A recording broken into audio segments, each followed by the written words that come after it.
So it's a blessing to be here, and I want to thank you. I'm especially happy to see those of you who've been able to come as husband and wife together. I had heard of one married couple. They were, I guess, having some difficulties, and they went to counseling. And the wife starts off, and she says, my husband here, he's not as affectionate as he used to be. He's not as thoughtful. He's not as romantic. And the husband just rolled his eyes. Now, the counselor got a feel for what was going on, so he got up from behind his desk, and he went to where the wife was. And he took the wife in his arms, and he gave her a long, passionate kiss. And then he sat her down and went back to his desk. And he said, the husband, now this is what your wife needs about 3 times a week.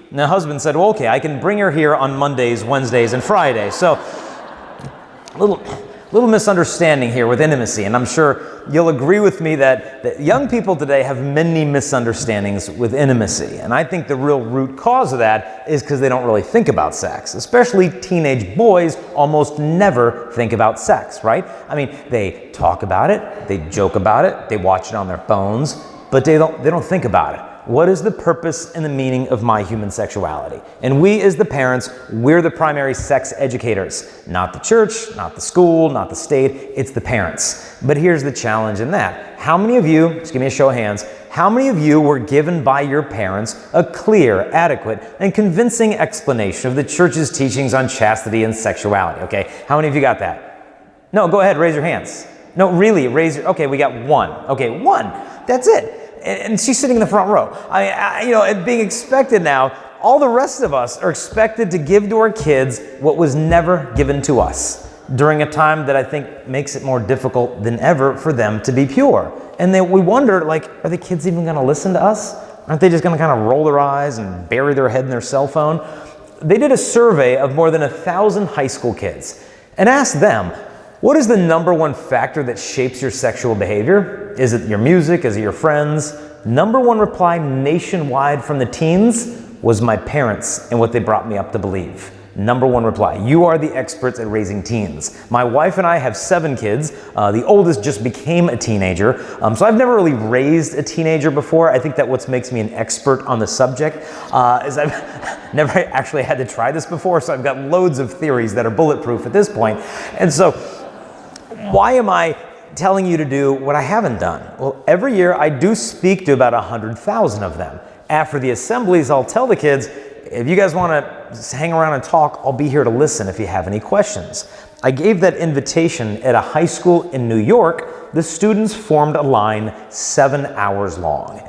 And they would come up and say, Jason, I've never said this to anyone before, but... and then it comes out. The abortion, the addiction, the cutting, the molestations, it all comes out. Because they know they can trust me, they know they're never going to see me again, and it all comes out. One boy even gave me a gift after the talk. He had drawn a picture of me with all these symbols all over me. There was fire coming out of my head. And I'm like, what does this mean? He said, fire is coming out of your ears. He said, because you hear us. And to me, it had been like the best compliment a kid ever gave me. Not I give a good talk, but I hear them. And I want to share with you tonight what I've gleaned from these thousands of hours of conversations. Why do they do what they do? What can we do to help them make better choices? I want to give you a bit of a State of the Union address, like how good is the good news, how bad is the bad, and just communication techniques you can use every day with your kids. Now, in terms of the State of the Union, it's bad. You don't need me to tell you. It's a mess. I spoke at a high school in Texas. They had 87 girls pregnant on campus. This did not include the junior high, brought the number of pregnancies over 100. There was even a 5th grade girl pregnant there. And one of the girls we met was 7 months pregnant. She just told her parents the news. They didn't know she was 7 months pregnant. She's been avoiding them a lot. And now they know she's pregnant. She didn't know how to tell them the full story, okay? The full story is her boyfriend lives in her closet. That's right. Her boyfriend's been living in her closet for more than a year. She brings him up leftovers after dinner. He hops out the window to hang out with friends at night. This has been going on for a year. The parents have no idea. And so the moral of the story is when you get home tonight, check the closets. No, I'm sure things are going better at your place, but unbelievable breakdown in family. We've got now an epidemic of sexually transmitted diseases, the most common of which is called HPV, human papillomavirus, which has killed more women than AIDS has because it can cause cervical cancer. And to give you an idea of its prevalence, the Journal of Gynecology studied high school virgin girls, 242 of them. How many of these girls got HPV from the first boy they slept with? In this study, it's 46%. Every other girl from the first partner. Now, often it'll go away on its own, but it's getting so widespread. College girls in America. It's the Journal of the American Medical Association. How many college girls have HPV right now? 45%. Every other girl in college in America has HPV. How this is possible is because safe sex is not effective in stopping its transmission because it's spread from mid-thigh to mid-abdomen, skin-to-skin contact. So not only are we dealing with the physical consequences, but the emotional. This is the Washington Times.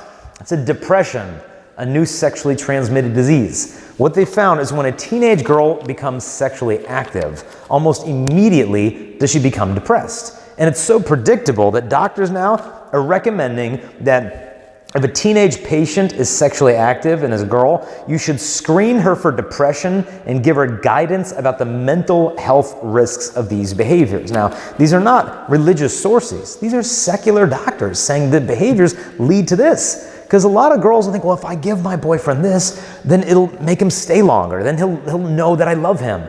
And then he's with another girl 3 weeks later, and she's broken in half, wondering, well, what was wrong with me? Was I not skinny enough? What did I not do right? They're expected to look flawless. Even moms are expected to look flawless. I don't know if you saw this. Newsweek magazine, when Martha Stewart got out of prison, it says after prison, she's thinner and ready for prime time. She looks pretty good, 63 years old. Let's read the fine print.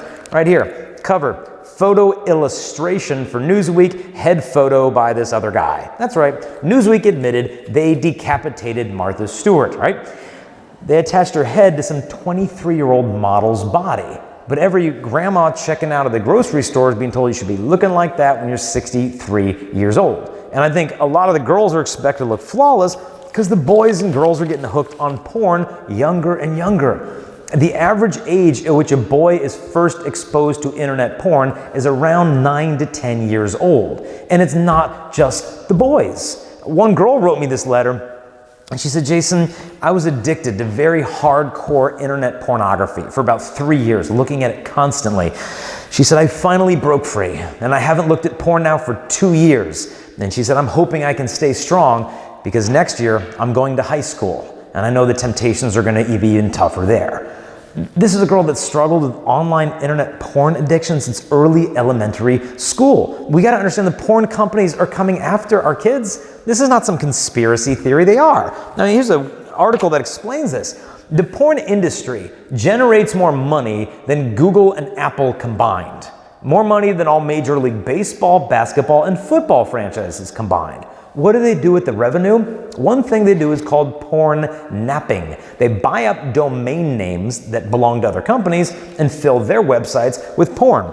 This article explained 26 of the websites of the most popular children's toys and games have now been taken and used for porn sites. So your kid Googles for his favorite toy and it brings him to a pornographic website.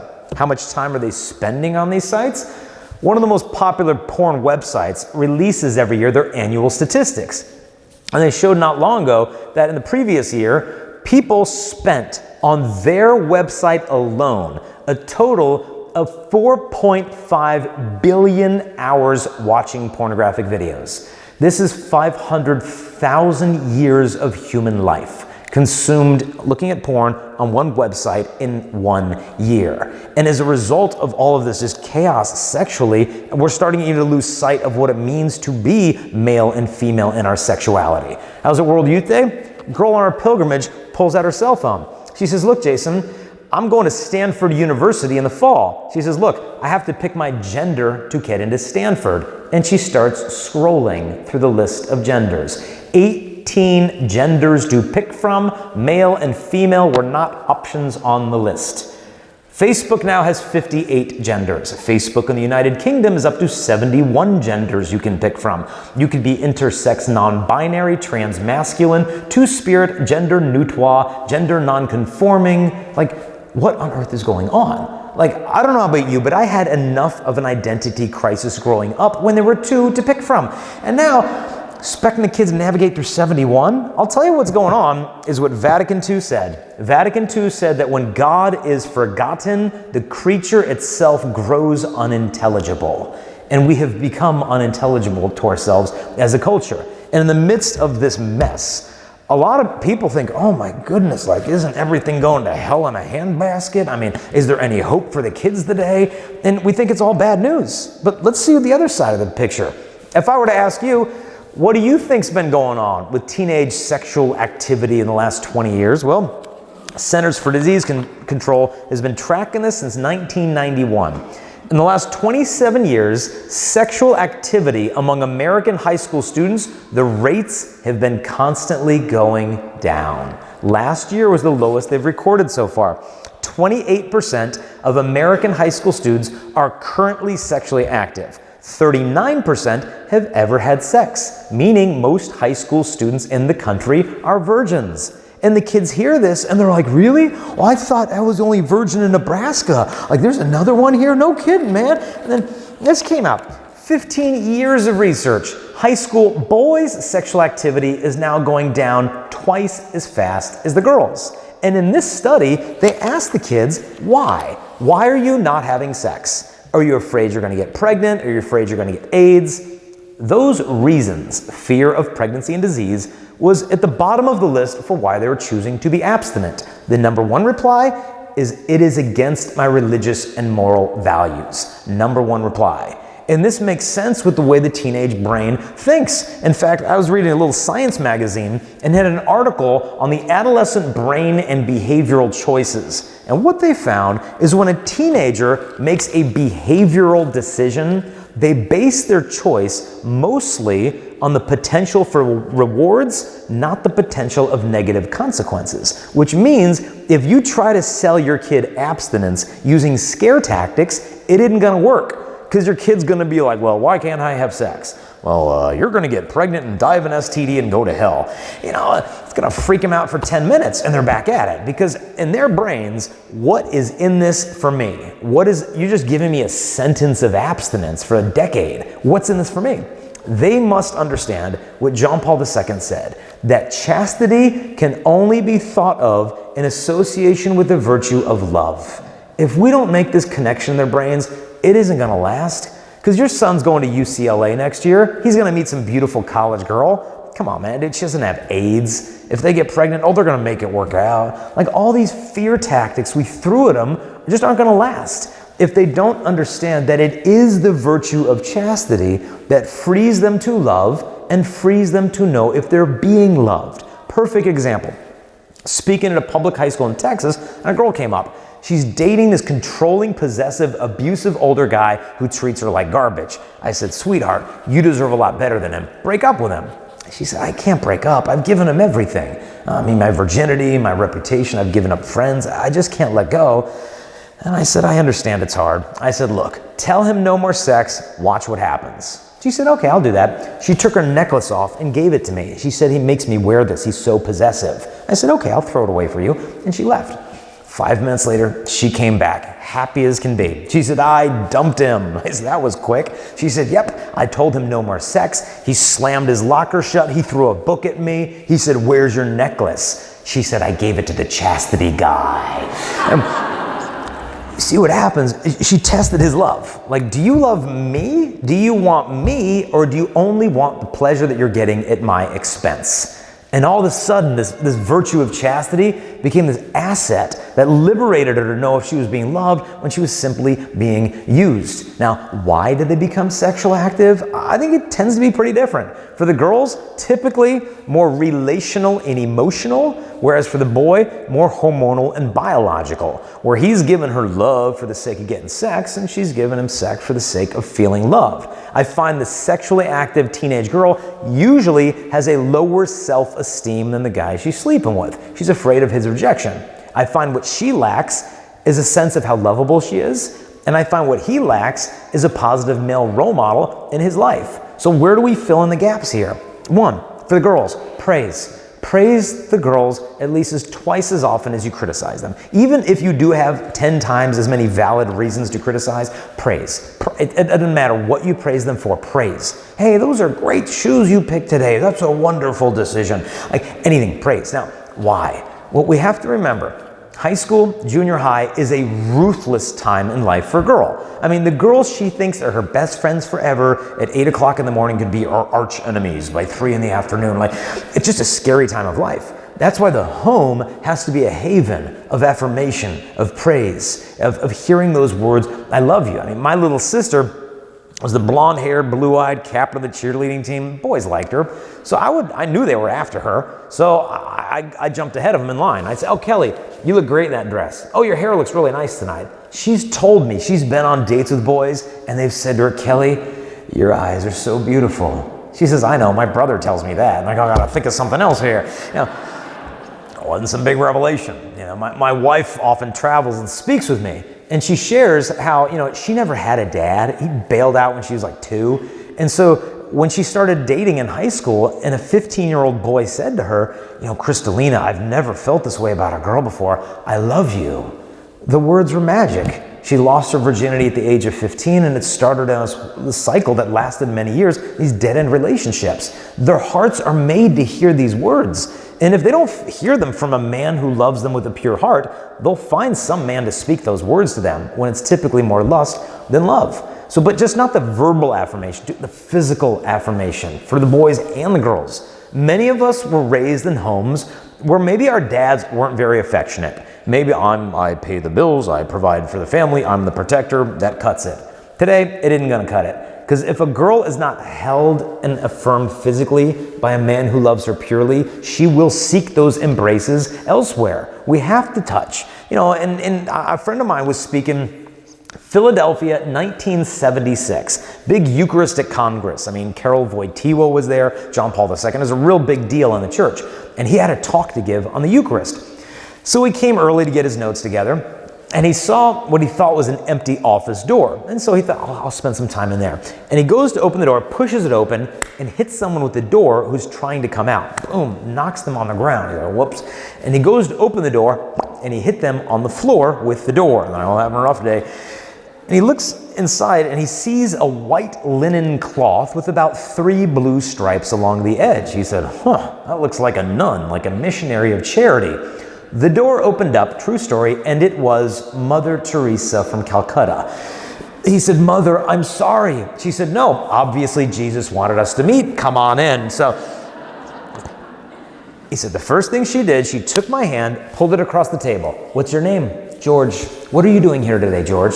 He said, the whole time we spoke, she never stopped caressing his hand. He probably had blisters when she was done with him, but her love was so incarnational. You ever saw her around little kids? She was all over him. Now, I'm not recommending you go home to your 14-year-old boy and just lather him in caresses. I mean, he'd lock himself in his room until college, but, good things, moderation. Don't forget the blessing of the cross on their forehead before bed, slowly. The hugs, the kisses. And yeah, they're going to squirm. Mom, you touched me last month. Like, they need it if they know it or not. The verbal affirmation, physical affirmation. The boundaries you set for them are affirmation.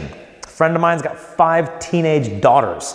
And when a boy comes to date one of those girls, he marches the boy upstairs, closes the door, cocks the gun. No.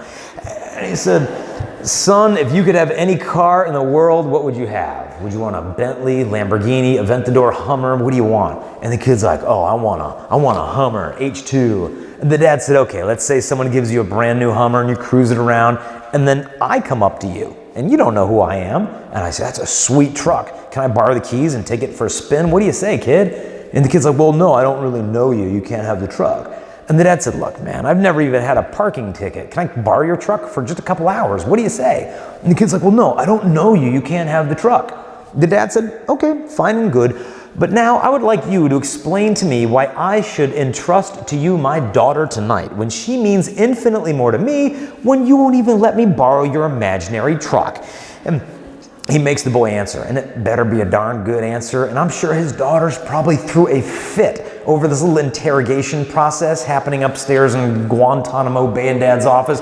But You know when those girls went to bed at night, they're a little ticked at dad. Why has he got to be like that? So tight, so protective. Because the opposite of love, they say, is not hate, it's indifference. I don't care you're going out with tonight. I don't care when you're coming back. Just don't dent my car. The opposite of love is that indifference. But the boundaries we set are a form of affirmation to them. They don't connect the dots yet, but we're praising their worth through their boundaries. Now, if the girl lacks being loved, a sense of it, you know what I think the boys lack is just a positive male role model. Because men learn manhood from men. We do not learn it from class. We don't learn. We have to be in the presence of authentic men. That's where you pick it up. But the problem is with the breakdown in the family today, boys are learning manhood from the internet. They're learning manhood from the locker rooms. And who are their role models? The athletes, the musicians. I mean, don't often set a good example of chastity. Some of them do. I'm lucky having been originally from San Diego. The quarterback now of the Los Angeles Chargers, Phillip Rivers,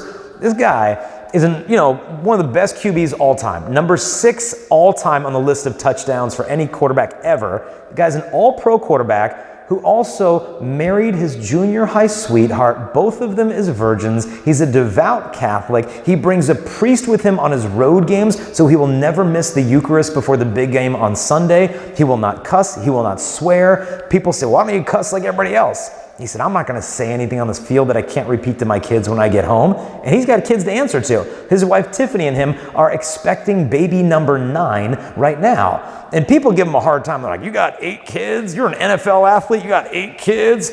He said, trust me, lots of NFL athletes have 8 kids. He said, it's just not with the same wife, so don't get on me for being faithful, okay?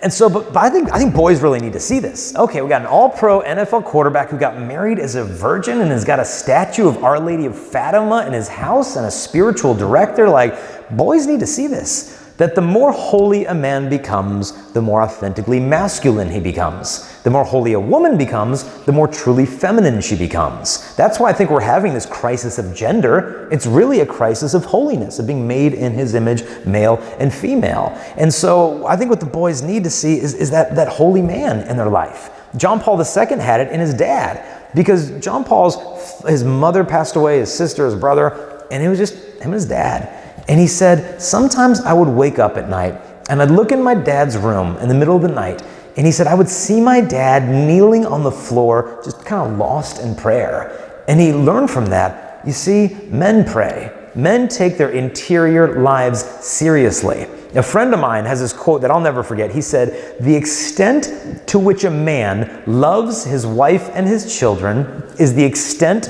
to which he defends his interior life of prayer. That is the measure of a man's love for his family, to the extent he defends his interior life of prayer. Because what is the source of love? Is it him or is it the Father? And I really think that I will be no better a father to my kids as I am a son to the Father. And so to me, this is the first and foundational point of raising pure families. People say, if you want your kid to be saving sex for marriage, send them to that Catholic school. And if that doesn't work, send them to the Catholic youth group. And if that doesn't work, send them to the Catholic correctional facility. And if that doesn't work, then pray. Like, it's upside down. We have to be convinced our most important role as parents is our interior lives of prayer. Not just praying for the kids, but receiving the love of the Father himself. And as a family, praying together. Grace before meals. You probably already do that. Don't do the formula. Talk to Jesus at the dinner table. Teach them to talk to God.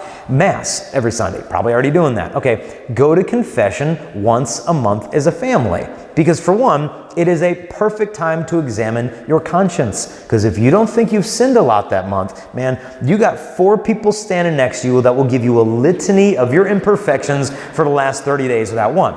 More important than that, though, it is potent for a teenager to see their parents in line for confession. Because in their brain, it's like, ooh, even dad has to tell his father that he's sorry. Even mom has to tell her mother at church she's sorry. They need the sacraments too. It's not something we're just getting spoon-fed in CCD class. And so it's that faith by osmosis. And you may be thinking, well, Jason, look, we've been doing that. We've been doing rosaries, adoration, prayers, and now it just didn't work. I mean, my kid's sleeping with his, girlfriend he's living with, and they won't come to Mass with us now on Easter, and they're all grown up, and they left the church, and you start blaming yourself. Well, I shouldn't have done this, I shouldn't have done that. Don't be so hard on yourself, because look, who's the best parent in the universe, okay? It's the Heavenly Father. Now look at how messed up all of his kids are down here, okay? It's not because he's a defective dad. His kids have free will. They do dumb things. Ours do too. So don't beat yourself up. But understand that I really believe God will answer all the prayers for the sanctification you offer for your children. I really think he'll honor those. And you might not see the fruit of it yet, but imagine your prayers welling up like water behind a dam. And that dam is your kids' free will. I don't want religion shoved down my throat, but I'm telling you, the years, the weight of that prayer, one day the dam's going to split. All those graces are going to come into their life. And I don't know if it's going to happen tonight or when their kid's 40 or when your child is on their deathbed. Those graces are going to be applied. But God answers them. I know it. I know he answers prayers. I was with a bunch of nuns in New Jersey. Get this. They had a program called Adopt a Nun, where you could financially take care of the living expenses of a retired nun, and in exchange, she'd pray for whatever you wanted. Now, I don't know how that gels with canon law, but they pulled it off, and so the media shows up, and they say, we want to do a story about adopting nuns. Have you had any miracles yet? And the sister said, yeah, sure. Here's a married couple. Give them a call. They'll tell you.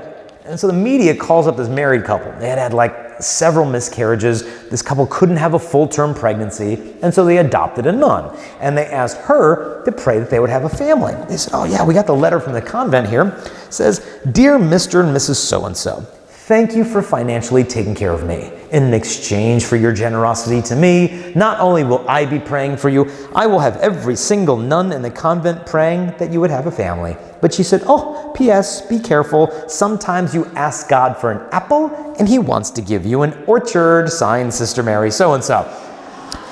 Yep, their quadruplets were born on Father's Day, okay? So God answers the prayers, but not just to pray for your kids, fast for your kids. Because if you pray and you don't fast, it's like boxing with an arm tied behind your back. It doesn't matter if you're Manny Pacquiao, Floyd Mayweather. Like if you have one fist, you're not very effective. This comes from the words of Christ. He says in the Gospel of Mark, some demons are only cast out by prayer joined to fasting. And some people say, well, there's no such thing as demons. I mean, come on, that's just some biblical way of explaining mental health conditions in 2,000 years ago. This is the only people who could actually believe that nonsense is someone who refuses to actually read the Gospels. I mean, when Jesus was tempted in the wilderness, was it a mental health issue bothering him there? I mean, when Jesus was sending the demons into the pigs, the Sea of the Gerasenes, was he sending like bipolar disorder into the pigs or something?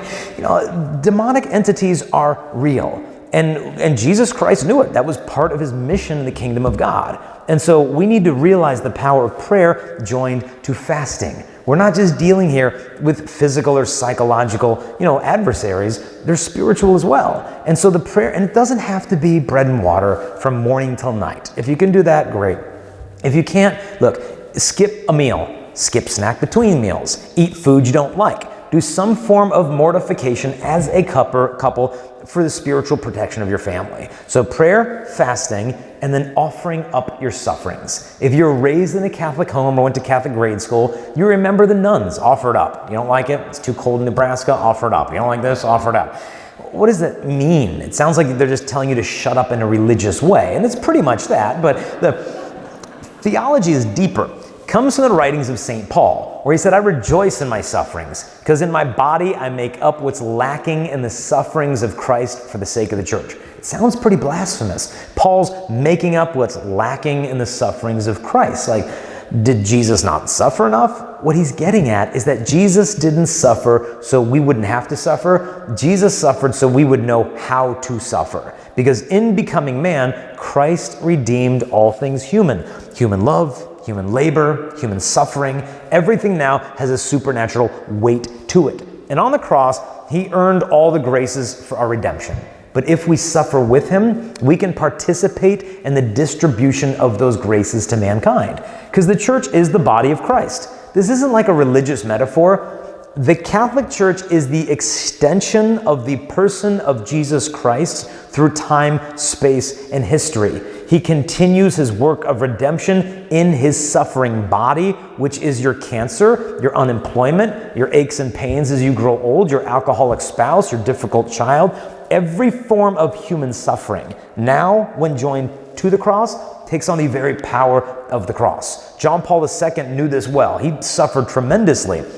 One day, a priest came to him with a broken leg, feeling sorry for himself. He shows the Pope his leg and says, "Holy Father, will you bless my leg? It's broken." John Paul took one look at him and said, "Don't waste your suffering." And then he smacked him.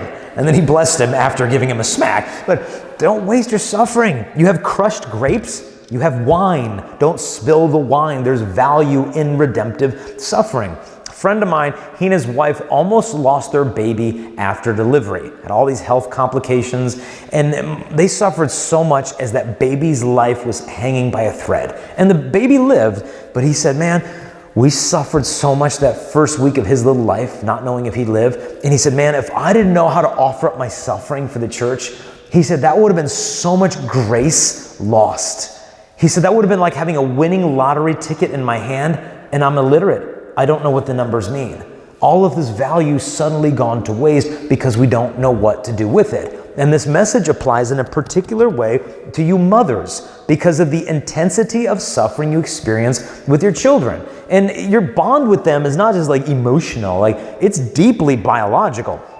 I took a course in college on embryology. The doctor said that you can take blood out of a pregnant mother, sift through her blood cells, and you will find the blood cells of her unborn baby living in her bloodstream. They pass from the fetus through the placental arrangement, they enter the mother's bloodstream, and they live there and replicate. Now, when the doctors were studying this, they found not only if you take blood from a pregnant mom, will you find the blood cells of her unborn baby, you will also find the blood cells of the children that mother has conceived and given birth to 5, 10, 15, 20, 40 years ago, still living and replicating in the body of the mother. Immunologists have noticed that if you look at diseased tissue within a woman who's given birth to multiple children, you will notice her white blood cells fighting that infection joined alongside to the white blood cells of every single child in the family fighting alongside to make mom well.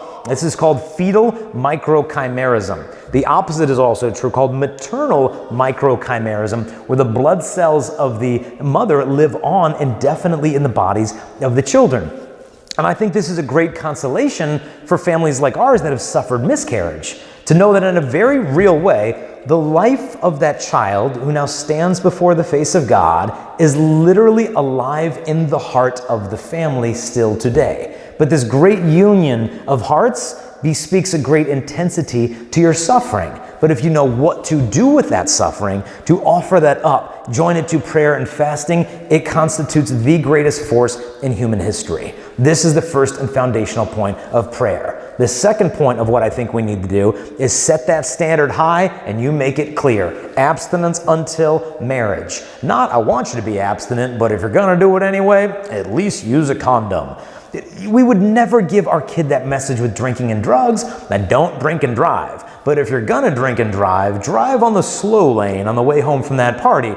Like, no, you don't give them that message because for one, the whole idea of safe sex, for one, it's medically inaccurate as we already described earlier. Secondly, safe sex as an idea is terribly degrading to women because what's the underlying assumption? That a woman can be reduced to her genitals. Because look, if she doesn't have chlamydia and she's not pregnant, she's safe, right? I mean, she was responsible, she's protected, and she's safe. Oh, really?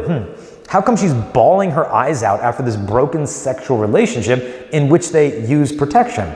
Because sex is not a biological act, it's a human act. It involves the person, which is more than just a body. The memories, the soul, the family, everything's impacted. And to give a kid a condom and tell him now you're safe and responsible is such a false sense of security. We've got to set the standard high of abstinence and clearly until marriage, not until you're older, until you find the right one for you.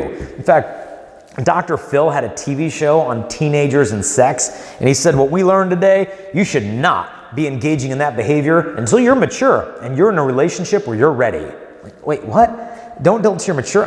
I don't know about you, but when I was 15 years old, I had never been more mature in my entire life as I was at that moment. I was maturing by the hour. And tell you don't do it till you're mature, it's just basically a green light. We got to understand the part of the teenager's brain that's in charge of critical thinking, that weighs and risks and consequences, is called their dorsal lateral prefrontal cortex. It's right around here. So if you ever said to your kid, what were you thinking? That's actually the part they don't have right now, so they could get back at you for that. But it's totally underdeveloped. It won't be fully mature till they're about 24, 25 years old. That's why rental car companies won't let your kids anywhere near their rental car. They know who's making dumb decisions behind the wheel. And you can see this, how they can't forecast the future. Go ask like your 8-year-old kid, hey buddy, have you ever made a life-changing decision? You'll be like, no. Go ask your 10-year-old, hey, have you ever made a life-changing decision? Like, nope, none of them. But here's your daughter at the age of 14, can make a decision on the night of her homecoming that will change her for the rest of her life, and she cannot see the consequences coming. That's why they need us to step in and keep the standard high and clear of abstinence until marriage. Unfortunately, even that is being torn down. I was invited to speak at a public high school in New York. The principal calls me the week of the talk. She said, I'm really sorry, we're going to have to cancel your assembly this week. I said, oh, I'm really sorry to hear that. Did something come up? And she said, well, the teachers here are getting kind of nervous that you're coming. I said, oh, ma'am, don't worry. This is a public school talk. There's no religious content in it. I've given it at Harvard, at Princeton, at the Air Force Academy. There's no God stuff in it. She said, that's not it. She said, the teachers here are kind of afraid you're going to say a particular word during your talk. I said, okay, well, what's the word? I can probably work around it. She said, they're afraid you're going to say the word marriage during your talk. And I'm like, what? I'm like, what do you want me to tell the kids to save sex for? Like, save it for later? I'm like, that's after 6th period, lady. I'm like, where's the finish line here? And they canceled the assembly because I wouldn't promise them that I would not say the word marriage to their children, which means we need to be speaking it and living it all the more boldly in this culture. But we got to set the standard high and clear. Third point I would say is be a parent first and not a buddy. A lot of us are a little afraid, well, I don't want to be too lenient because then my kid's going to make stupid choices. But then I don't want to be too strict because then he's going to rebel and go off the deep end. I mean, maybe I am too strict. He calls me Hitler. I don't know if he's exaggerating. That's just a metaphor. And it's easy to start doubting ourselves. But the boundaries you put in place give your child permission to blame you for why they can't be stupid. So if they're at a party and someone pulls out marijuana, oh, I can't smoke that. My mom would kill me if she smelled that on me. So you become the reason they can't do it. I know one girl was on a date with her boyfriend, and the boyfriend said, hey, honey, I think it's time to take our relationship to the next level because we've been together for like 3 weeks now and everything. And she said, oh, I know. She says, look, here's my phone. Call my dad. If he says I can do this with you tonight, then I'm ready to go. And he's like, well, I don't want to use up all your data there, sweetheart. And this girl knew my dad's got my back on this one. But how did she know that? Because her father spoke to her. Her father wasn't the passive dad. He talked to her. I met one of those dads at one of these talks, and he came to me and he said, one day my daughter came to him and said, Daddy, I want to go to the Notre Dame football game on Saturday. And the dad's like, oh, that's great. And she said, he said, that's in South Bend, Indiana. That's like 7 hours away. And she says, I know, but that's where you come into our plan because we want you to drive us to Indiana. And he's like, honey, this is Saturday morning. I got so much stuff to do around the house. I can't just drive 2 girls to Indiana. And she pushed him on it. She said, Dad, Megan is my best friend forever, and her dad is your best friend. And I really think we need a daddy-daughter football Saturday. What do you say, Dad? Oh, he caved in. He's like, okay, called the other dad. He's like, dude, what are we going to do? A 7-hour car ride with 2 teenage girls. And they made the plan. Early on Saturday morning, they began the drive. And they said to the girls, we have a 7-hour car ride with you today. So we thought we'd spend this time talking to girls about chastity and human sexuality. And the girls are like, trying to jump out the window. But he said, do you know what my daughter said to me when we got home? He said, my daughter said to me, thanks, Dad, for having the guts. to talk to us about what we are too embarrassed to talk to you about. Thank you for initiating that conversation. Now imagine that thank you is a pretty rare occurrence. I'm quickly discovering as a new dad that parenthood is a very thankless endeavor. I remember one morning I must have changed like 6 diapers. Do you know not a single child said thank you to me? They acted like they were doing me a favor by letting them, change their sewage. And I know they can't talk, but they could wink or, hey, thanks for the sewage treatment. Like they just expect. I'm sure it's no different when you got a teenager. I mean, it's not like your daughter's gonna come home and be like, Mom, I just want to thank you for my curfew tonight, and I just love the boundaries you're setting for me to be a responsible woman, and I love how you call me to practice modesty and you say things to me like, you're not leaving the house in that outfit, young lady. Tights are not pants and your butt is not a billboard, okay? But I promise you that thank you is going to show up maybe 10 years from now when they're all grown up and they want to know how to raise your grandkids. But you got to just stick to your guns in the meantime, be a parent first and not a buddy. There's a viral YouTube, Facebook floating around right now where this video and this mom is sitting at her kitchen island and she's just looking at the camera. She's got a bucket of ice cream.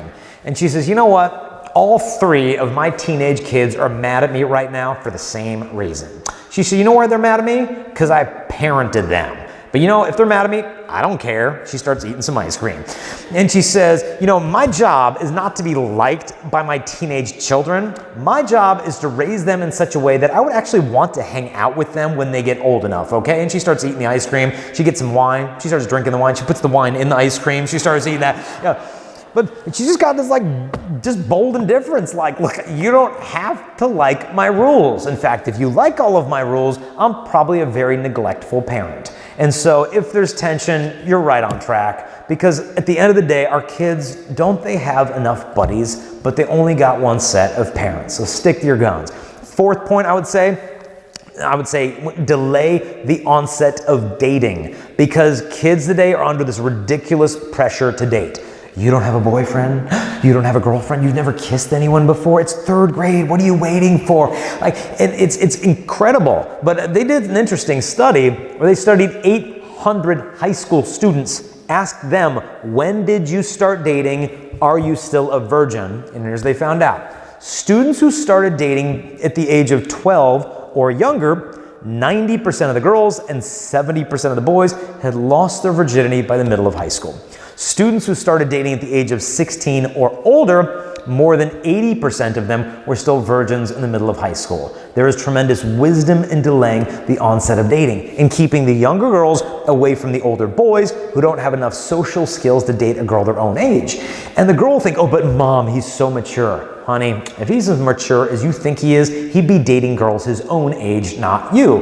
But they can't see it. But I think it's so important that we not just tell them not to date. We need to teach them how to date. We have a whole culture of young Catholic kids that know everything they're not supposed to do. So they go to Catholic grade school, Catholic high school, then they go to college, and the boy thinks, okay, I got this down. I can't sleep with my girlfriend. I can't live with my girlfriend. I can't have an abortion with my girlfriend. I can't clone my girlfriend. I learned that in bioethics class. Okay, great.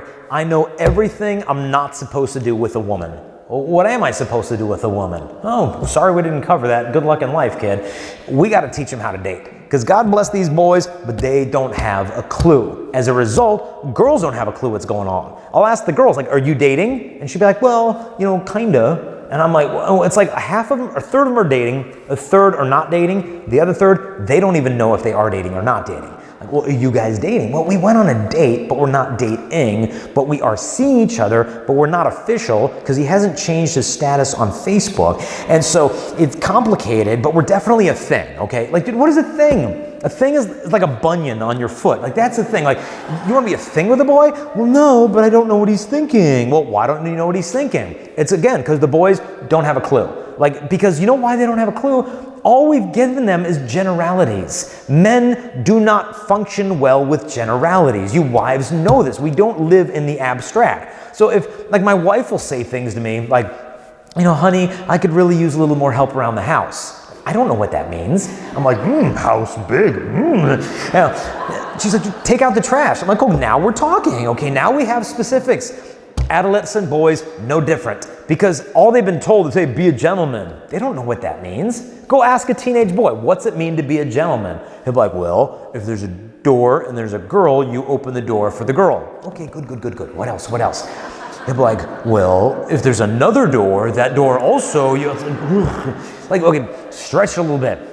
And I tell the boys, you initiate the relationship and not through an electronic device, okay? Ask her out and plan the date. Don't sit around, what do you want to do? I don't know. What do you want to do? I don't know. We can play Fortnite. I don't know. It's like, no, plan the date. And when you go on the date, pick her seat for her at the restaurant. Not because I'm going to tell you where to sit, but if it's a beautiful view, give her the view. If there's no view, the man takes the seat facing the wall so she knows during dinner your attention is on her, not on ESPN or the Cornhuskers game, and it makes her feel honored. You tell us a teenage boy is not, oh, that's good. Now, I should add as a disclaimer that when a man gets married, you do receive dispensation to watch the Nebraska football games at all moment while dating your wife. No, I'll let you guys sort through that. But no, the men, we got to pursue the wives too, because honestly, I remember reading a biblical scholar, and he said there's a passage where it says, a man shall leave his father and his mother and cleave to his wife. The word in Hebrew for cleave does not mean cling,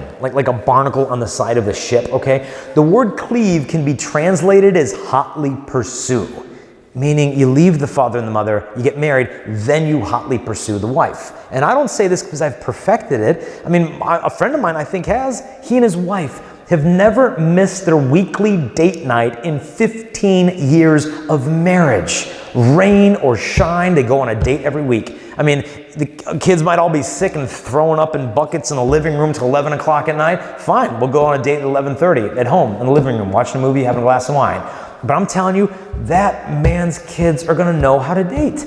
The reason our kids don't know how to date today is because we forgot how to date. And what we're left with is a culture of single people who pretend like they're dating. We have a culture of dating people who behave like they're married. And we have a culture of married people who seem to think they're single. Everything is out of order. But it starts here at home. Like, we've got to realize we're the primary educators when it comes to dating. And so what I find with these kids, the girls don't know if they're dating or not because the boys aren't talking. Now, why aren't the boys talking? Well, men aren't great communicators to begin with, but it's not really our fault. That's God's fault. And the reason why is that women, you've probably heard this, speak 3 times as many words as guys do starting at the age of 2. You can see this in the sandbox with little kids. The girls like, Sally said to Jessica, look at the boys. They have diggers. They're like, boom, boom, boom, boom. And it isn't different when you grow up. I mean, the adult male, 7,000 words a day average. The adult female, 20,000 words a day, which means for most guys, we hit our quota by lunchtime, okay? And then you get home, and the wife's like, oh, how'd the big meeting go?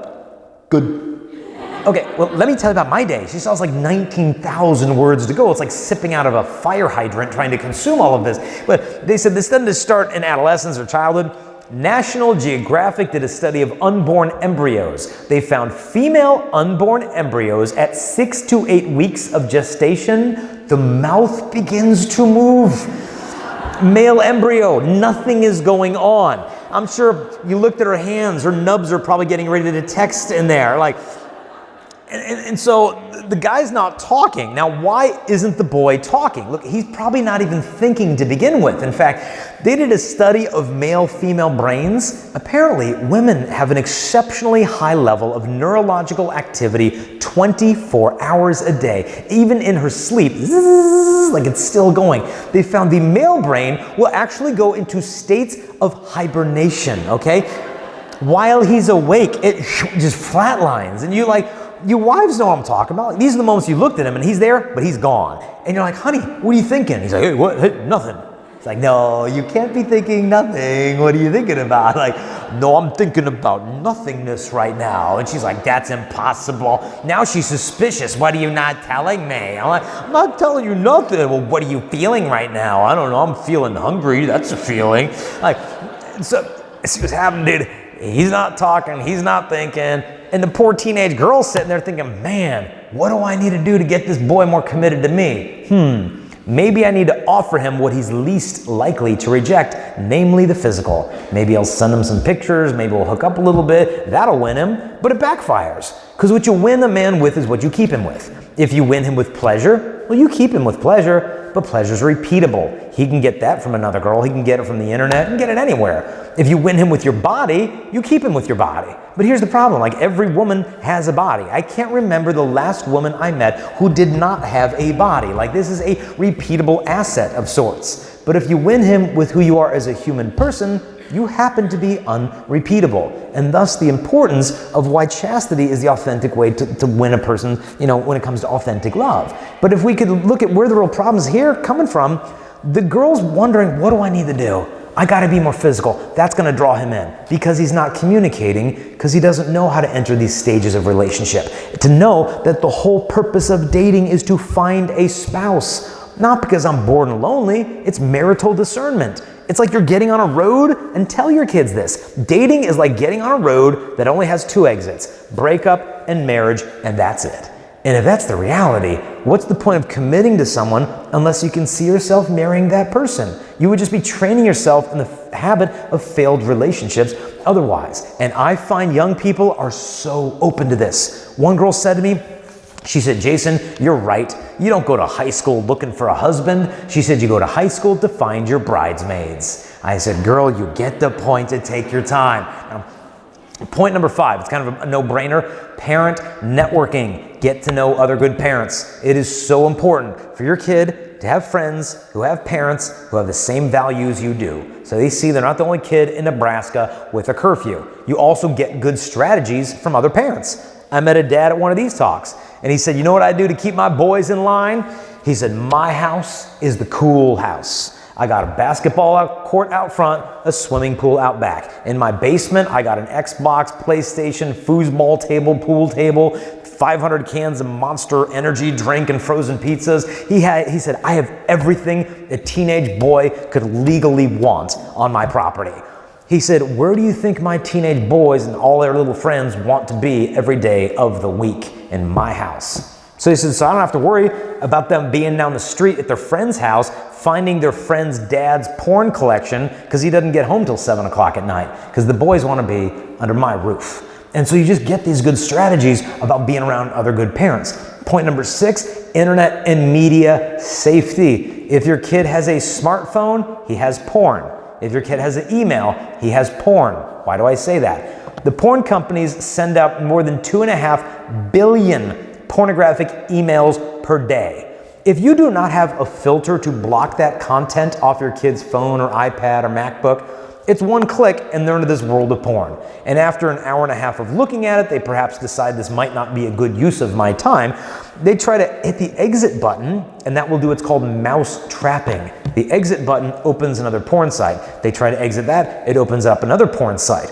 All these images are now being branded into their brains. So we have to become computer literate.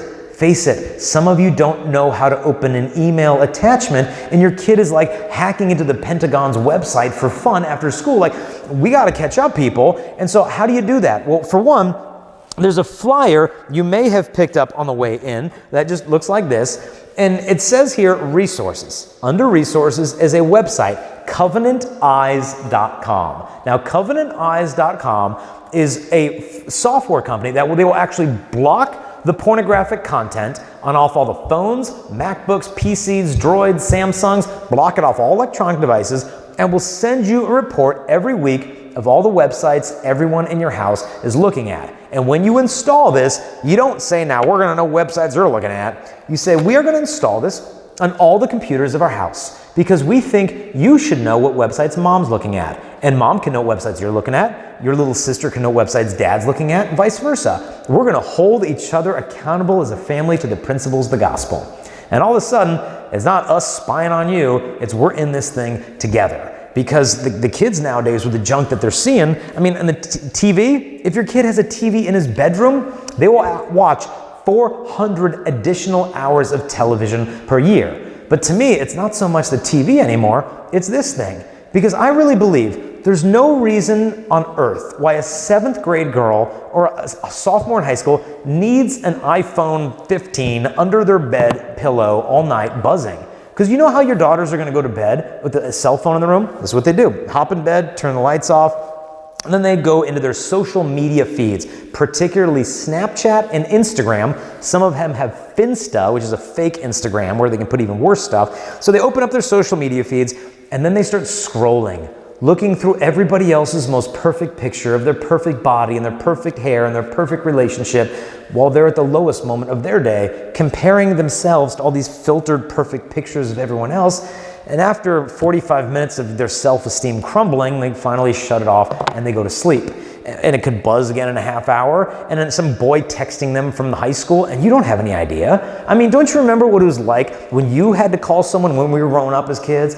I remember if I had to call a girl, it was a nerve-wracking experience, right? I mean, first I had to wait till no one in my family was in the kitchen. Then you take the phone, and you hope your mom has one of those long enough curly Q, cords where you can at least get into the next room with the phone. And you call the girl up, and you don't know who's going to pick up. It could be her brother, her dad, and you're like, "Hi, is Ashley there?" I mean, it was so awkward. But now, who knows who's calling our kids on their cell phones? That's why I think this thing needs a curfew on your end table, in your bedroom every night at about 8 o'clock at night. There's no reason it needs to be in their room all night long. Because the problem is not only the kids looking at the porn, the kids are becoming the porn. About a third of teenage girls will post pornographic pictures of themselves through their phones before they even get into college. Because the boys are saying, "Hey, why don't you, take some clothes off and send me a picture of your body?" And the girl will be like, "Ooh, okay, I'm dumb, I'll do that." And then take a picture, send it to the boy, and tell him, "Now don't show that to anybody." And he'll be like, "Okay, I won't show anyone for 3 minutes." And he gives it to everybody on the team. They show their girlfriends. The girl commits suicide a week later. This is happening all over the country. The girls need to understand, when you click send, you have given up those rights. That could be stuck on the internet until you're 50 years old. Your grandkids could see that picture. When you apply for a job out of college, they can do a Google background check and see pictures of you still in your underwear from high school. A lot of colleges are getting smart to this. Instead of just looking at your transcripts, some universities are looking at your social media accounts, looking at what you're posting on Instagram and Twitter to decide if they want you at their college or not. And the boys need to understand, when they get these pornographic pictures of their classmates on their phone, they're in possession of child pornography.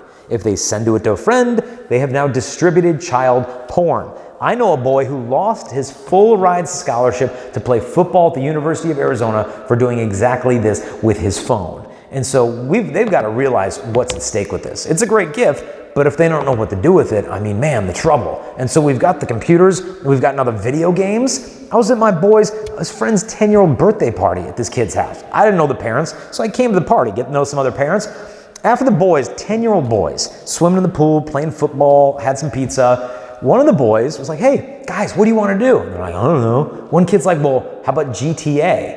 All the other kids like, "Yeah, GTA.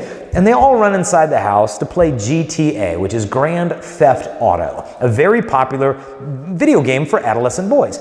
On the surface, it looks benign, a little race car kind of looking game. But I pulled the mother of the party aside and I said, "Ma'am, look, I know I just met you a few minutes ago. I can't tell you how to raise your family, but my guess is you probably would want to know this, that the video game all these kids are playing right now, if that boy turns the car down that street and heads down to that part of town, he can just drive to a strip club, get out of the car, walk into the strip club, and watch an X-rated strip club show. When he's done in there, he can go outside down that street where he can get a prostitute in the car. You can watch the full X-rated activity of what they're doing together, and then when he's done with her, he can drop her off out of the car. If he was not pleased with her, he can run over her with the car, murder her, get her money back, and the video game will keep track of all of these funds. And that's what the kids are playing in your living room, but I don't know if they know how to access that stuff, but it's all in the video game. And after that mother regained consciousness, she said, "Okay, that video is gone." But she said, "How are we supposed to know this stuff as parents? I mean, I can't filter every single video game." And I told her there's an awesome website which we've put on here, which is the second one, movie, music, video game, and TV reviews. pluggedin.com. This is from Focus on the Family. They will review all of these things for you so you don't have to do it yourself. So if your kid says to you, hey mom, can we watch Game of Thrones tonight on HBO? You will say, no, that is porn. And then you can explain why. And so even if my wife will say, hey honey, let's go on a date this weekend. You want to watch that movie? I'm like, let me just check in Plugged In. I'll check it out and say, well, did you know it has all these scenes in the movie? And she's like, ugh, I had no idea. Let's watch something else. And so it's just a great tool for families to be able to weed out some of the junk that's out there. And I think if we're really honest, this isn't just about protecting like the kids from porn. This is about saving the marriage from porn as well. I met a mom at one of these talks and she said, you know what? I just got divorced. And she said I was, after a separation, cleaning out the bedroom, lifted up my husband's side of the bed, and under his mattress was a stack of Maxim men's softcore porn magazines. She said, no wonder we struggled so much with intimacy. I mean, the very moment he's supposed to be making love to me, he's using my body to lust after these women in his imagination. The very moment he's supposed to be renewing his wedding vows in the flesh, he's committing adultery in his heart. And so what happens is when dad gets hooked on porn, this is a pretty blunt analogy, it's a spiritual vasectomy. His capacity to transmit the supernatural life to his family is severed from him until this addiction is broken. And when the teenage boys find the dad's porn collection, they typically get hooked for life. You can't ask for a better endorsement than dad. But when the girls find the dad's porn, I mean, you have two reactions. One girl told me, she said, Jason, I've been looking at porn for 5 years, every single day. She said 5 years ago is when I found my dad's pornography. And he doesn't know that I look, and he doesn't know that I look at what he looks at, but she said, I've looked at pornography every single day for 5 years. Once I found my father's addiction, it has become my own. Another girl said to me, Jason, I found out my dad looks at porn. She said, I used to look up to him. I can't even look at him now. I thought he was a better man than that. She's like, Jason, my dad is lusting after girls 2 years older than I am while my mom is sleeping in the next room. And then he erases internet history, he acts like we don't know, then kisses my mom and goes to work the next day. She said, it makes me sick how much I resent him. She said, Jason, I just want to have sex with a boy so I can spite my father because he cares so much about my innocence, but he cares nothing about his own. And so we've got to realize, like, this is not just saving our 12-year-old kind of thing. This is a beast that we have to keep out of the family. Tools like Covenant Eyes and Plugged In are great assets that we can use because it's tough. I mean, you're on a frontier of parenthood. It's hard to keep up. Being a parent today, nothing like it was 20 years ago. Being a parent in year 500, that's the same thing like it was being 500 BC. The game has changed now. I mean, the apps your kids have, there's apps right now that look like my calculator. But your kid can type in the right code and it opens a pornographic library. You can watch porn. You walk in the room, it's back to math homework. It's like, this is like a relentless assault on the innocence of our families. And so it's not a matter of if our kids are going to see porn. Unfortunately, the question is when are they going to see porn? Thankfully, there's books out there. There's one book I just read to my kids called Good Pictures, Bad Pictures. There's Good Pictures, Bad Pictures Junior and a regular edition that you could read to little kids that explains to them, okay, now some pictures make you feel good and some pictures not so good. And some bad pictures are pictures where people show parts of their body that should be covered by bathing suits. And if you ever see one of those pictures, it's called pornography. And here's what you do when you see it. First, you close the picture and then you right away turn your head away and then come to mom or dad. And then let's talk about it. So what you're doing is teaching your kid what to do when it happens so that they don't like see it, freak out, and hide it from you for 10 years. And so unfortunately, we have to, in a sense, vaccinate our kids. We're almost introducing a bit of the foreign element to them in order to build up their immune system against the real thing. But thankfully, there are resources that are out there that are useful. Now, point number 7, I would say, is if you really want to break through to your kids, learn how to ask them the right questions. We're tempted to lecture our kids, I think, way too much. I remember when the Columbine shootings happened, someone said, if you could tell those teenage murderers anything, what would you have told them? One man said, I wouldn't tell them anything. I'd listen to them because that's the one thing apparently nobody bothered to do. The wisdom of just listening. It's so much more powerful. I mean, one girl came to me. She said, I'm thinking of giving away my virginity. And I was like, okay, I want to give her all this advice. I said, no. I said, why? She said, I don't know. I said, okay, you're not allowed to say, I don't know. Why do you want to give your virginity to that boy? She said, I want to be wanted. I said, that's a really good, honest answer. I said, do you think he wants you? She said, oh yeah, I know he wants me. I said, no. Do you really think he wants you? She said, no. I said, what do you think he really wants? She said, he just wants sex. I go, is that what you want? She's like, oh, no, I'm going to break up with him tomorrow. I'm going to send him a text message right now. Like, you go, girl. I didn't ask her to do a thing. I just asked the right questions and she owned it. Now, point number 8 is the flip side of that. Don't just give them the talk, give them thousands of them. A lot of parents ask me, when do I give my kid the talk? Like it's some chastity bomb you like drop on your kid when they're 12. It's gonna like inoculate them from lust forever. Like, you don't do this with anything else. Like, when do I give my kid the math talk? You know, when do we have the English talk? It's like, no, they get 12 years of that before college. It's got to be the same thing with human sexuality. This is not a talk. It's a lifelong conversation. Obviously, the birds and bees talk you don't have over and over again, but chastity is a much bigger conversation. Start when they're young. There's books out there for little kids. One is called The Princess and the Kiss. Another is called The Squire and the Scroll. If you go to our website, which is just chastity.com, click on the bookstore, and it's in there. Little books you can read to little kids that don't get into birds and bees, just the basics of purity. You start those building blocks. As they get older, they're going to have some serious questions. You need solid answers because they're going to ask, well, why can't I live with my girlfriend? You know, we got to see if we're compatible with each other. They need good answers. Well, I tell them, look, if you're a guy and she's a girl, you are not compatible. You will figure that quickly enough in marriage. You don't need 3 years of shacking up to figure that one out. I said, look, where does the word compatible come from? Okay, it's etymology, Latin, cum pati, which means to suffer with. Okay, lasting marriages aren't because you just fit perfectly. It's because you fight for your marriage and it gets tough. You know, and so kids need solid answers. So part of our ministry is giving these talks. And the other part of our ministry is creating resources to give to families so you have the answers yourself to give to your kids. So you may have noticed on the way in, those book tables filled with resources. Nothing is for sale tonight. Everything is free for your families because you came. And I just want to run through some of the stuff that we've got out there. We've got some awesome resources, a bunch of CDs. Parenting for Purity is tonight's talk. So if you want to share this with a friend or a spouse who wasn't here tonight, it's tonight's presentation. Then we've got here different CDs for dads. There's a CD, Love or Lust, is the talk I give to high school students on chastity. So if you want to share that with your son and his future ex-girlfriend, then you can pass that on to them. And Called to Love explains the church's teachings on same-sex attractions. Green Sex talks about chastity and marriage. A talk on how to break free from pornography. So if your kid needs that, put it in their backpack. Be like, I'm not judging, but you better listen to that one a couple times. My wife's CD on how she started over. Just different audio resources for your family. There's a book called Raising Pure Teens that's based on tonight's talk, but going deeper. Show Us the Father is the best book I've ever read on fatherhood by this man named Devin Schott, who just lives over in Iowa, and it's recently been endorsed by Coach Lou Holtz from Notre Dame. So just an incredible book for dads. The books for the kids.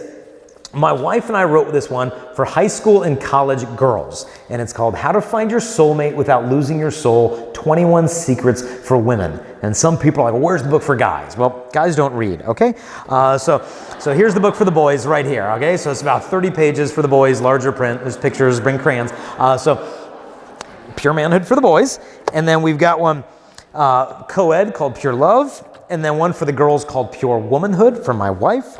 If You Really Loved Me is the top 100 questions we get from teenagers on dating, relationships, and sexuality. Put this in your kid's bathroom if it's age appropriate. They have these questions, but sometimes they're afraid to ask for the answers. And so that's a Q&A book. There's a book, the newest book I did, Theology of the Body in 1 Hour, explains John Paul II's teachings. And then Pure Faith is a prayer book for people of all ages. And then the biography of my hero, St. John Paul II. And so all these resources are free for your families on the way out. There's also, you'll notice, a little flyer you may have gotten. And in the middle of this thing, you'll notice the little book section here. Everything we publish, we make available for $3 or less. It's just the mission of what we're trying to do, because we believe like books like this for the girls shouldn't cost $15. Confirmation teachers, youth leaders, they don't have that kind of a budget, and so we make these things $3 or less so that you can give them to the confirmation class, give them to your hairdresser. There's so many people who need this message, and we figure, hey, if we just make the stuff dirt cheap, there's so many apostles in the church that are going to take advantages, buy boxes of the stuff, and evangelize their communities. And so all those resources are available at chastity.com. But like I said, everything today is free. If you don't get a CD you want, just go to this little card that you got, and right in the middle, you can download all of the talks for free onto your computer or onto your phone. Our job is just to get the resources out there. And so the reason we're able to give away stuff like this is we just put a little donation basket in the back.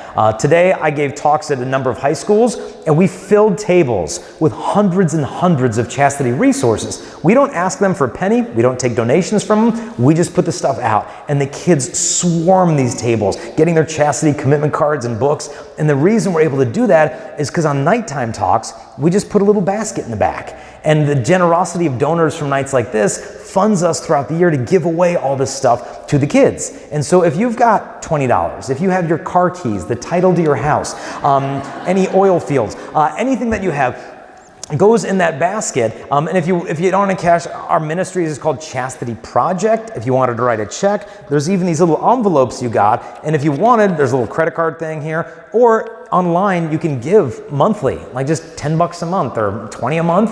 And then for $10 a month, we can give away more than 40 resources to teens around the world. And so it's hard after the assemblies, the kids come up like, well, I didn't get a commitment card. I didn't get a book. I didn't get that. I'm like, well, go to the website and you can get them. But our goal is just to keep giving as much as we can to these kids. And so the baskets are out there. If you don't have a penny, I don't care. Take as much as you want off those tables. But if you can be lavishly generous, just so you know, every single penny goes to promote the message of chastity. And on another note of promoting the message of chastity, here in the diocese, there's a new group that's, God willing, going to be started up called Culture Project. Now, I've been familiar with Culture Project for a long time from the people who founded it, and it is an awesome apostolate. And there's a young woman here, Lauren, if you can just stand up, Lauren here. She is going to be available in the back, and she's one of the missionaries that's looking to get this thing started in Nebraska. And they're looking to form like a parenting network just to kind of get this whole thing off the ground. They have information back there that you can pick up. As soon as you walk out the doors, to the left, she will be there with her table. Get some resources. Learn about Culture Project. They have all these young, passionate missionaries that speak at high schools and youth groups to promote this message of chastity. I'm telling you,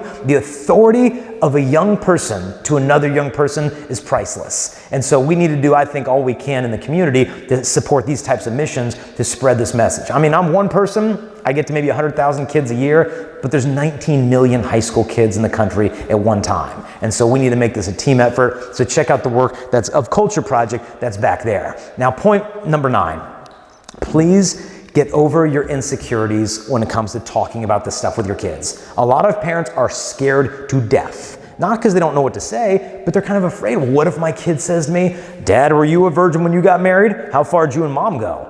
A lot of parents feel kind of paralyzed by this because they think, well, look, I wasn't some spotless virgin on my wedding night. Aren't I going to look like some hypocrite to my kid? No, because look, your authority doesn't come from your perfection. It comes from your parenthood. That's given to you by God. If you have sinned and you've repented, you are not a hypocrite. If you have sinned and you have not repented, you should stay quiet because kids can spot a fake. But my wife shares her testimony with girls. They don't think she's a hypocrite. She started over. I tell boys how I struggled with pornography all through grade school and high school, and then I broke free. They don't look at me as a hypocrite. So realize that don't let yourself be muzzled because you don't have a perfect past. Your past is your business. Your kid has no right to any of that information. If you think it could be helpful to disclose some of that, that's between you and your spouse. But don't let yourself be muzzled if you don't have a perfect past. Look, I know the conversation can be awkward. A friend of mine just told his boy how babies are made. Oh, the boy was grossed out. He was like, Dad, ugh. He said, how long have people been doing this? I said, tell him the 1960s. And he said, Dad, is there any other way? And the dad was like, that's pretty much it, son. Sorry about that.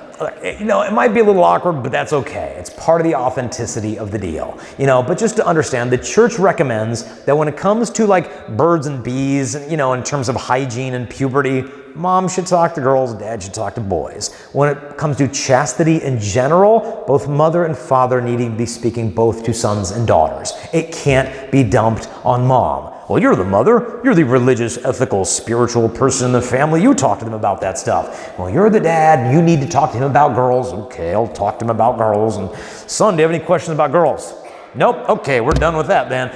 Now, it isn't going to cut it. Because look, if mom is the one who harps about morality and spirituality and dad doesn't say anything, the children assume dad disagrees with mom, but he's just being respectful. But we know why you're quiet, dad, because wink, wink, you know boys are going to be boys. If you really agree with mom, why are you so quiet over there? Your silence is deafening the family. And that's why both mother and father must speak. If you're a single parent and you think, well, I don't have a good dad, try to find a good campus minister, priest, youth minister, uncle, grandpa to have that male influence. If you're a single parent, you also have an advantage of sorts. You're not asking your kids to live a lifestyle that you yourself are not living as a single parent as well. The standard of innocence for a 37-year-old woman is the same standard for a 7-year-old. To be perfect as the Heavenly Father is perfect. And this ultimately is the most powerful witness, which brings us to number 10. I've saved this for last because I think it's the most impactful way to raise kids. That chastity is a virtue, and all the virtues are more easily caught than taught. If I want my kid to be humble, I don't give him a humility speech, I better practice it. If I want my boys to be gentle with women, I have to be gentle with my wife, and the boys will pick it up. Same thing with chastity. Don't expect for a minute your kids will obey the church's teachings on sex before marriage if you refuse to obey the church's teaching on sex inside of marriage. Chastity in marriage. Now, this does not mean abstinence. People get the words confused. You know, mom was coming to one of my talks and she said, yeah, I was coming here and my husband said to me, where are you going tonight? And she said, oh, I'm going to the chastity talk. And he said, well, don't get any ideas while you're there, okay?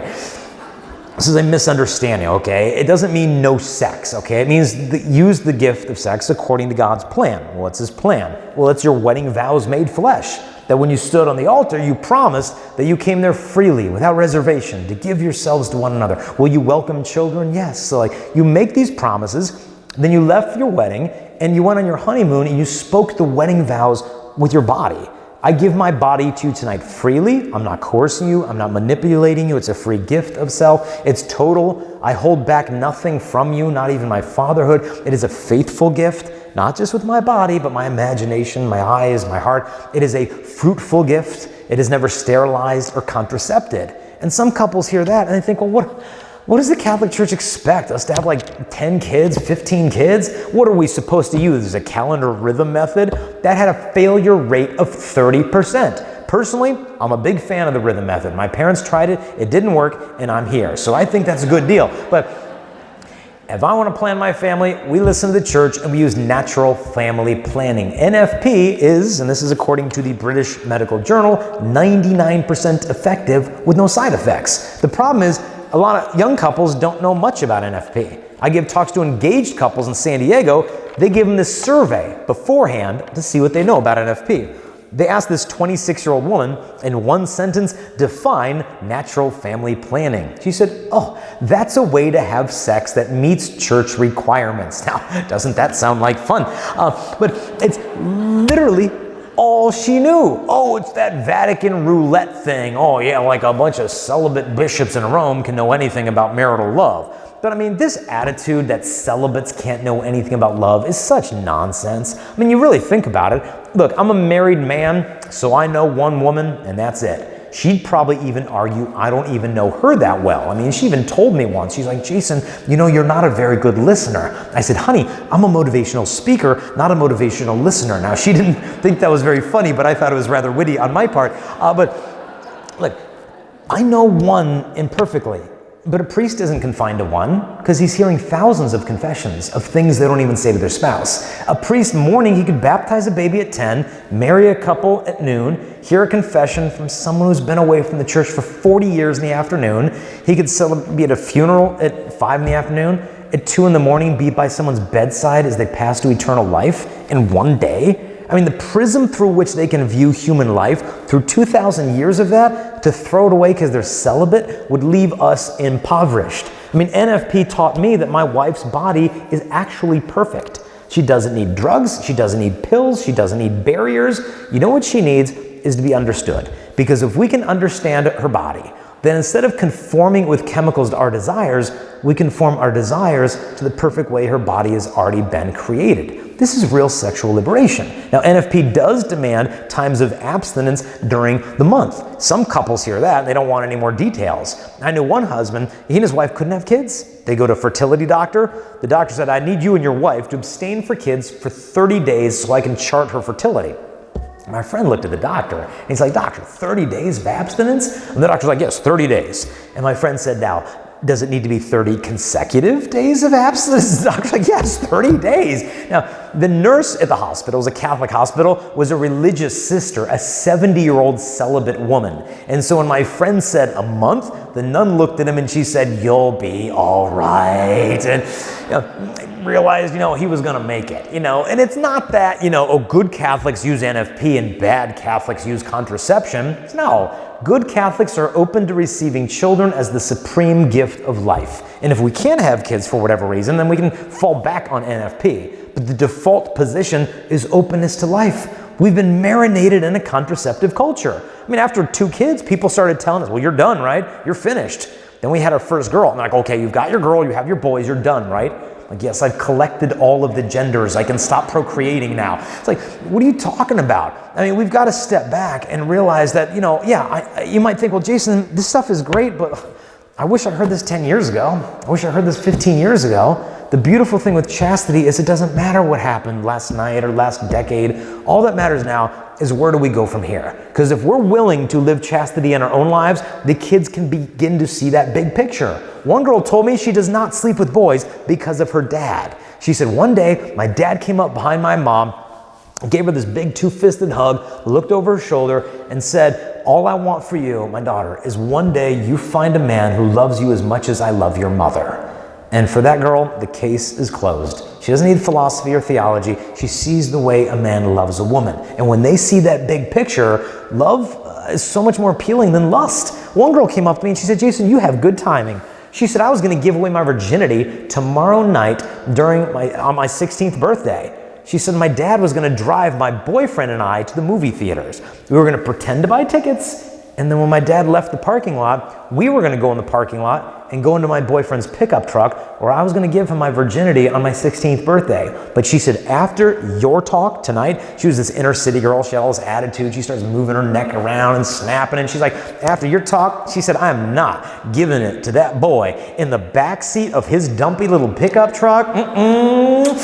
She said, I'm going to give it to my husband in Tahiti on our honeymoon with a tropical romantic paradise, the candlelight music, like she saw just like God's plan for human love, and all of a sudden lust just looked boring. Now, and I know it's messy. I know, our marriages aren't always what we expect them to be, and we fail each other, we fail our kids, and I don't stand up here because I have some perfect marriage and perfect kids and got it all together. It can be messy sometimes, but that's part of the victory, is that we can show our kids what it means to say, I love you, I forgive you, and I'm sorry.